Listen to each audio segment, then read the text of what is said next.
The Florida Gators are back on the recruiting trail, picking up some momentum for someone who's committing this weekend. We're going to talk about it here on Locked On Gators. You are Locked On Gators, your daily podcast on the Florida Gators. Part of the Locked On Podcast Network, your team every day.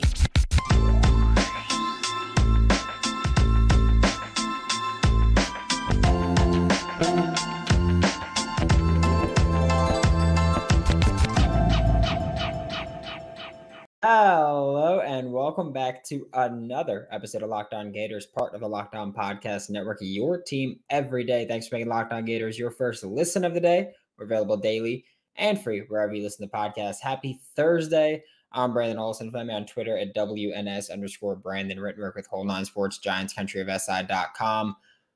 We're going to talk about the recruiting trail today because, well, Florida needs a little bit more help, and they're possibly getting some reinforcements from someone on the offensive line, and that's someone being Caden Jones, who commits this weekend. He's currently at the All-America Bowl right now down in Texas, different from the All-American game that we saw several Florida Gators commits participate in earlier this week. But Caden Jones, 6'8", 325-pound offensive tackle out of New Orleans. He's committing this weekend. He's deciding between Florida, Texas A&M, who Bobby Petrino, what the heck is going on there, and Houston. I will say this. I think he's going to be a Florida Gator. I don't want to I'm not Alex Dono with Locked On Canes. I don't need to Dono ball my way up here. I could just say, I think Caden Jones will be a Florida Gator. Texas A&M, look, Bobby Petrino, schematically, you're looking at someone who should be great, producing all these numbers and doing all this, and they're going to NIL their way in. Houston does a pretty solid job recruiting, but they're a little iffy with their coaching stability right now.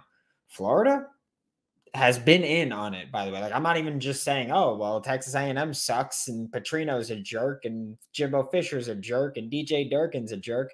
And I'm not saying just, oh, Houston, you don't know how long they're going to last. But I will say Florida, at least from the side of just straight public perception, which is what we've talked about so often on this show, as to just seeing and tracking everything, Florida feels like the favorite for Caden Jones. And I think most people would agree Florida feels like the favorite. I don't think Florida folds this one. I think that you keep him and he commits to Florida. I will also say that 6'8", 325 pounds sounds like exactly what Billy Napier, Rob Sale, and Darnell Stapleton have really pushed for along the offensive line. They've looked for these tall, big offensive tackles. They want you to be very tall. They want you to be heavy. They want you to have these freaky long arms, and they want you to be able to move well in space because, of course, Florida goes often with this wide zone style where they're running out wide. And if you're an offensive lineman, you got to get moving every now and then. You're not really arcing so much where you have to run around defenders and then deep downfield. But they do run this zone style, which requires you to be at least a little bit agile. And Caden Jones fits that style. Florida does a very good job of targeting players who do that. If you look at every offensive lineman that Florida has recruited or had committed, none of them get thrown with the whole the lead block foot thing. Like, everybody's like, oh yeah, these guys are athletic, they're agile, they can move, they're physical, they're big. They all fit the same thing. Florida wants offensive linemen who can move out in space and get going. And that's exactly what they are doing. Like, that's what they're working for. Caden Jones is just looking like another one of those guys. And I know that in recent weeks, we've seen a lot of offensive linemen leave Gainesville. We've seen two starting offensive linemen hit the transfer portal in Michael Tarquin and in Ethan White. Michael Tarquin, of course, has committed to USC. I don't believe Ethan White has committed anywhere yet, but ain't coming back to Gainesville. I can tell you that. He's not going to be a Gator anymore. You've lost Richard Garage to the NFL draft. You've lost Osiris Torrance to the NFL draft. So everybody's looking at offensive linemen and going, oh, Mike, you get to play right away in Gainesville. I don't think Caden Jones is the type that's going to play right away. I don't think that he's even going to have the pressure or the expectation from the coaching staff and realistic fans to play right away. I think everybody that's looking at Caden Jones is looking at him and saying, hey, dude, like 6'8", awesome. 325 pounds, awesome. Long arms, probably in the 32 and a half-ish range, awesome. Athletic ability, awesome. Like you can be great. But there's no pressure on you to excel early on. Like you could exceed expectations and that'll be great. And I think that in camp, he'll be given obviously opportunities to play football. And then it's like, well, maybe if you earn those snaps, you could do it. But I think that pretty much everybody agrees there's no expectation on Caden Jones to play early. Should he commit to the Florida Gators, which again, I think he will. He'll be another offensive lineman added to this class where they've lacked. It's simple as that. They've lacked an offensive line recruiting lately. And that's disappointing considering how much attention Florida has along the offensive line, how many coaches Florida has along the offensive line. Billy Napier has a hand in there. Rob Sale is Rob Sale.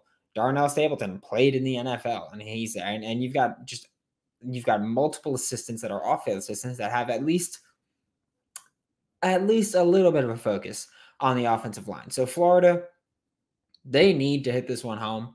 And I don't like saying you need to land this one, but for Florida, this is, look, one of the lowest ranked guys in your class at this point. He is from Louisiana and not getting recruited from a Louisiana school or not with a Louisiana school in his finalists. So it's either two schools from Texas or the Florida Gators. Billy Napier obviously has that pipeline with Louisiana, with New Orleans specifically. There are plenty of New Orleans kids on this Florida Gators team that are hopefully in his ear, being like, hey, Caden, come to Gainesville. Come be great.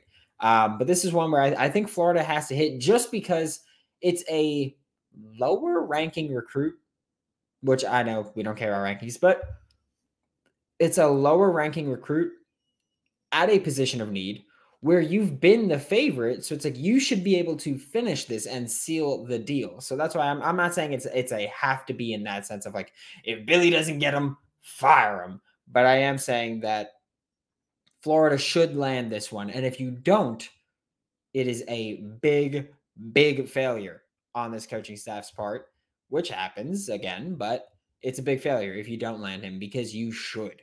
This is one of those recruits where you should land this one. So I think that Florida, you got to kind of put pedal to the devil down there and get to it. Get Caden Jones to commit to Florida and then continue working through the portal to get immediate contributors. But Caden Jones is a high ceiling, long-term project to add to this class that you really should land here. We're about to talk about the Florida Gators coaching staff because I know that Florida Gators fans like to complain about that. So we're going to talk about it.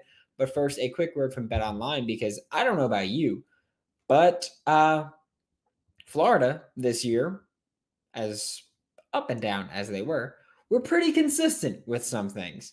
When they were favored, they did not cover the spread. When they were underdogs, they did cover the spread, except for the bowl game. And that was just rinse, repeat the entire time. It was like an infinite money glitch in GTA. Like it was just so free to do, and they did it all year. And I will say this. Next year, I don't know what I'll do when Florida's favored, but next year, whenever Florida's an underdog, I will bet on them to cover the spread because that's what they do. Head to the website today or use your mobile device to learn all about the trends and action. Check out BetOnline. It's where the game starts. Thanks again for making Locked On Gators your first listen of the day. We're available daily and free wherever you listen to podcasts. We're talking first. We're gonna talk about the offensive staff and the defensive staff, specifically two positions on that staff. First off, offensive coordinator, play caller, whatever you want to call it. If you're a Florida fan and you've been on Twitter or Reddit or any social media, those are the two that I use really. I'm not a big Facebook guy. I'm not a big Instagram guy. But if you use Twitter or Reddit, you've seen the argument of Billy needs to hire an offensive coordinator. Billy needs to bring in an offensive coordinator. Billy needs to bring in a play caller. I disagree. Everybody that follows me probably knows I disagree. If you're listening to the show, you probably know I disagree.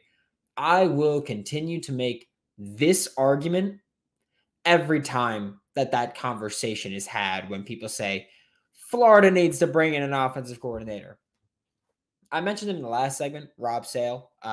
You've heard his name before, I'm assuming. Offensive coordinator for the Florida Gators. He has, with Louisiana, brought in these classes that weren't high-ranked classes, but got guys to the NFL. Osiris Torrance, who's just the best guard in the country, All-American guard, one of the best Florida Gators guards of all time now, at least for a single season, or had one of the best guard single seasons amongst the Florida Gators of all time. Rob Sale recruited him to Louisiana. And he developed him at Louisiana while he was the best guard in the country, just used at the Sun Belt. And then Rob Sale took a year with the New York Giants, and Andrew Thomas then became one of the best young tackles in the NFL after a horrid rookie year. He then had his sophomore year with Rob Sale. Suddenly so much better. Crazy, right? Rob Sale helped get Robert Hunt drafted out of Louisiana to the Miami Dolphins, where he is one of their better offensive linemen. Not saying much. Their offensive line's been pretty iffy. But I say all this to say Rob Sale is the Florida Gators offensive coordinator. If you bring in another offensive coordinator, you have to either replace Rob Sale or bump Rob Sale down to co-offensive coordinator. And I don't know about you, but if I'm doing a job and they go, hey, man, we're going to bring in someone else and you're going to be whatever that job is, I don't want to do it. Like if Locked On was like, hey, we're going to bring in a Florida Gators host and you're going to be co-host, I wouldn't want to do it. It's mine. That's a bit selfish, but I don't care. My point is, if you think that you're good enough at your job, you don't think you need a anything to help you with it. If you've already been doing it, it's different with Patrick Toney and Sean Spencer to bring in co-defensive coordinators because they got hired as co-defensive coordinators. If you've been doing your job and then they go, hey, we need someone, you need someone to help you, someone to be a peer or an equal. I feel like a lot of people would be a little miffed about that. So you either have Rob Sale stay as your offensive coordinator or you risk losing him, who, by the way, Florida this past year, best offensive line you've seen in Gainesville in over a decade. So is that what you want to do? Because it's not what I want to do. Play calling wise, yeah, you could argue that Billy Napier should bring in an offensive play caller, whether that's a passing game coordinator and Billy keeps play calling duties, whether Billy hands play calling duties to Rob Sale. Maybe that's the way that you get to bring in a co-offensive coordinator. That's what you think you need to do. Maybe you bring in a co-offensive coordinator and you go, hey, Rob, it's because you're calling plays now. Focus less on the offensive line. That's been fantastic for most of the season. Want to do that? I don't think so. It's not a matter with Florida of the plays that Florida calls. I don't like when people say that. When people go, oh, Florida calls this high school offense too often, and Florida does this too often offensively, play calling wise. No, Florida's plays are not the problem. Florida's offense looks just like an NFL offense if you took NFL offenses and mashed them together. Florida's offense has that condensed set where you run in these condensed sets. People are bunched up. I know that a lot of college football fans are like, oh, space them out. You look at Tennessee and the dudes are basically lined up out of bounds. And it's like, what is going on there? That's not what you should do with Florida because Florida likes to run those condensed sets. And it's great. Condensed sets are awesome. Condensed sets with that wide zone style. You look at the Los Angeles Rams. You look at the Miami Dolphins. You look at the San Francisco 49ers. All teams that like to condense things up and bunch things up and then run wide. Because, yeah, you could talk about spread them out, let your receivers block downfield, which is great, or condense everything, and there's not defenders out wide to stop that. You get out wide, and it's a foot race at that point. That's one of the reasons that they're so good at creating these explosive plays is that there's not people there. So That's why I will say it's not the plays. It's not. You look at the 12 personnel thing that people want to argue if you need to go 3, 4, 5 wide receivers every single play. No, you don't. Especially early downs. Because at least we'll say early downs here because second down depends obviously on the situation and the distance. Same thing with third down. But we'll say early downs. Florida goes 12 personnel more than most. No, it sucks, right? No, because the Kansas City Chiefs do that. The Green Bay Packers do that. The New York Jets aren't great, but they had that same principle of going 12 personnel on early downs. And the Jets offense with an actual quarterback has been awesome, right? So there's that. It's more so what you call when you call it that is the issue for Florida. It's not going condensed sets. It's not 12 personnel. It's not the wide zone. No, it's that on first down, you'll come out and you'll throw this stupid little wide receiver screen or swing. And if you gain yards, it's a yard or two. And then you're in second and long. And Florida will run the ball. And yeah, you'll pick up a few yards, but then you're in third and we'll say 5, 6. And then it's kind of like, well, you're pretty much almost definitely going to throw the ball in this situation. And you do, and it doesn't work because your quarterback is inaccurate or he makes a bad decision or a receiver drops a ball or receivers don't get open. It's not the plays themselves. Florida, efficiency-wise, had one of the better offenses this year. It's not the plays themselves. It's the plays when they're called. Because Florida was pretty efficient. When you run the ball a lot and you're good at it, that's awesome. That's what Florida did this year. But they had too many times where they were like, well, you want to throw the ball early on first down, but you also want to make sure you pick up some yards on first down. So we're going to throw it behind the line of scrimmage and let you run the ball after that. And it's a pass. So it's a pass. EPA is going to say it's a good play. It's a pass. And then we lose yardage. And it's like, well, we did the analytically correct thing. No, just stop with the wide receiver screens. It's not that's the thing again that I'm going to say this and sound like a broken record. It's not Florida's plays. It's when you're calling certain plays. And we'll talk about later on how to adjust that. We'll talk about that once we have a better feel for what this roster is. We're about to talk about the defensive side of the football because I know you guys love that defense. But first, today's episode of Locked On Gators is brought to you by Built Bar, which you know why they're here, right? You know why. It's the new year. That means New Year's resolution time. If yours is about getting fit, eating healthy, doing whatever it is, or you're trying to make yourself better, include Built Bar in your diet plan. I'm bad at keeping my New Year's resolution to the point where I stopped even making them. I was like, I'm not going to keep that, so I'm not going to do it. Like if I want to get healthy, I got to do that myself, and then it's worked for me, by the way. But every year, my weakness was that I have a sweet tooth. Luckily, with Built Bar, they hit my sweet tooth. They fixed that. It's coated in 100% chocolate. Built Puffs have marshmallow in them. Dude, are you kidding me?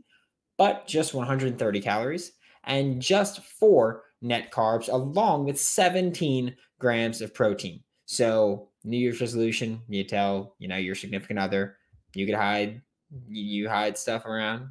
Don't worry about hiding stuff. Don't worry about this. Don't worry about that. Don't worry about the Reese's, the Kit Kat, the whatever it is that you like, your Mound bar. I don't care. Mound sucks. But Built Bar is always coming out with new limited time flavors, so you'll never get bored too, and you won't regret it. Check it out now. Go to Built or BuiltBar.com. To wrap up today's show, we're talking about the defensive side of the football because I know Florida Gators fans, you've spent a lot of time going, oh, we hate Patrick Toney. Third and Toney. Toney sucks. Blah, blah, blah, blah, blah. I will say it is a nearly piss your pants funny to me, at least, that I see within a matter of like 25 minutes during a game, I'll see one person tweet, Florida's defense is too conservative. This is wah. And then I'll see them a few minutes later go, Florida's defense is too aggressive. What are you blitzing here? What are you doing that? So it's funny to me. Very funny to me that that's the issue. But when you look at the defensive side of the football, this is the area that I love, by the way. This is the bread and butter for me. This is another instance where Florida runs what NFL teams run. And this is not one of those instances where I go, This is where Florida, the plays are fine. It's just a matter of when you're calling them. I don't think that's the issue. I don't. I will also say this. If you're going to come in here and yell about creepers, shut up. Creepers, yeah, I don't call them a creepers defense. That's not what it is. Creepers are a rare thing that happen, at most like 15 to 20% of the time. Creepers are not this integral part of your defense. Creepers are a nice wrinkle that you add in, similar to the way that a lot of NFL teams will throw, one or two jet sweeps in per game. Things like that, where it's not a thing that you're going to call 80% of the time. It's a kind of rare thing that you just hope, works. And I will say, yeah, it's not about the whole play call thing. It's not that. There were times where the Florida Gators defensive play calling wasn't the best, where it was like, why are you playing cover 3 in that situation? Like it's 3rd and 1. Why are you sending people deep? It's not that. No. That happened, but it's not the issue at all. I want to make that very clear. I think that, Florida runs quarters coverage. That's what NFL teams like to do now. That's what we're shifting towards. The too high looks, the quarters coverage. That's what we're shifting more towards. Patrick Toney likes to call quarters a lot. He likes to call cover 3 a lot, and he likes to call cover 1 when he calls man.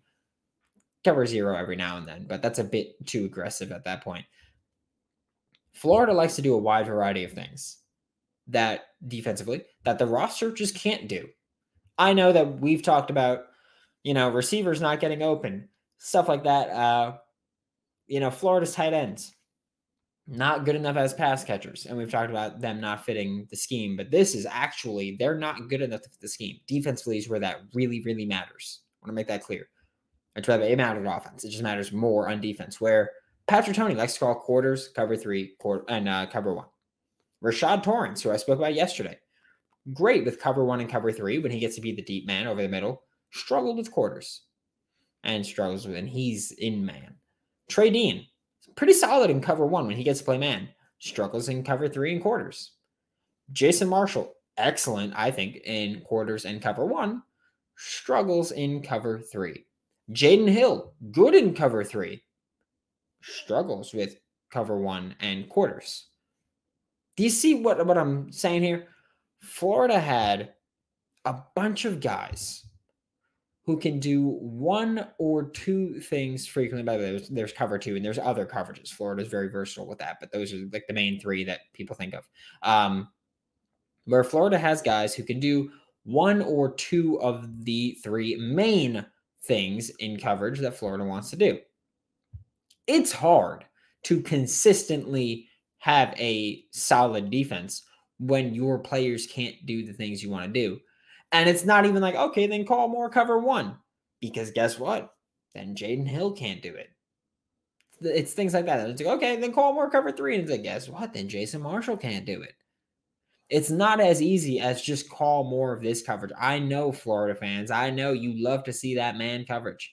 Jaden Hill, when he played man, sucked. It's as simple as you can cut the numbers, cut the tape, cut whatever you want to cut. When in man coverage, Jaden Hill was not good this year. Want to make that one abundantly clear. So yes, there were times when the Florida Gators defensive play calling wasn't great. But it's more so that the Florida Gators roster is just a mashup of guys who can do 1 or 2 things pretty well, but not all 3 that they're being asked to do. And you can't just go, okay, then we're going to cut that 3rd, because it's not like everybody struggled at the same thing. It was pretty even with guys doing 1 or 2 things pretty well and struggling in the others. Adjustments were made for Florida to get more aggressive. I am curious to see how that carries over to next year. Florida later in the year got better and they started blitzing a little bit more, whether it was fire zones or more cover 1 with a blitzer underneath, stuff like that. Florida got better and more aggressive. I'm curious to see if in 2023 they kind of shift more towards what the defense looked like schematically earlier in the year. And it's like, okay, well, we're going to do what I want to do at that point. I will also say, before I wrap up on my rant, I cannot freaking stand when people yell about the Florida defensive scheme. Because it's not even like you can, I still don't even want to entertain this argument, but you can entertain the argument that, well, what Florida does that NFL teams do won't work in college. Because you can make the argument that what college teams do won't work in the NFL.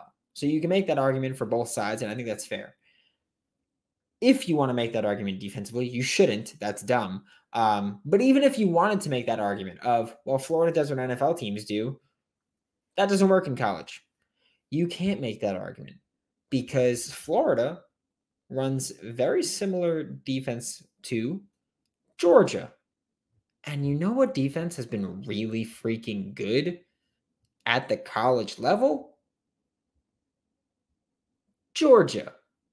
So, I wonder what the big difference is between Florida and Georgia right now.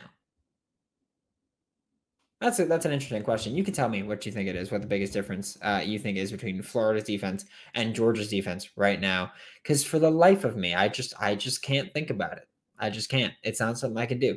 But you let me know. Don't worry about that. But thanks for making Locked On Gators your first listen of the day every day. We're available daily and free wherever you listen to podcasts. We'll be back tomorrow. John Garcia is back. He's here. His first appearance of 2023. Let's try to go the entire year with a John Garcia appearance every week, unless he's on vacation or unless I'm on vacation. But every week that we have everything planned, let's try to do it, right? We'll see. For your second listen, check out Locked On SEC, hosted by Chris Gordy of Sports 790. You could probably catch him on TV and radio if you're down south. He does that a lot, but get the best coverage on the best conference, including the best university, the University of Florida, right there. For Locked On Gators, I'm Brandon Olson. Follow me on Twitter at WNS. I went to the wrong side with my finger at WNS_Brandon. I'm still not even doing it. Like, it looks weird. But find my right work with Whole Nine Sports in Giants Country, FSI.com, and I'll see you all tomorrow.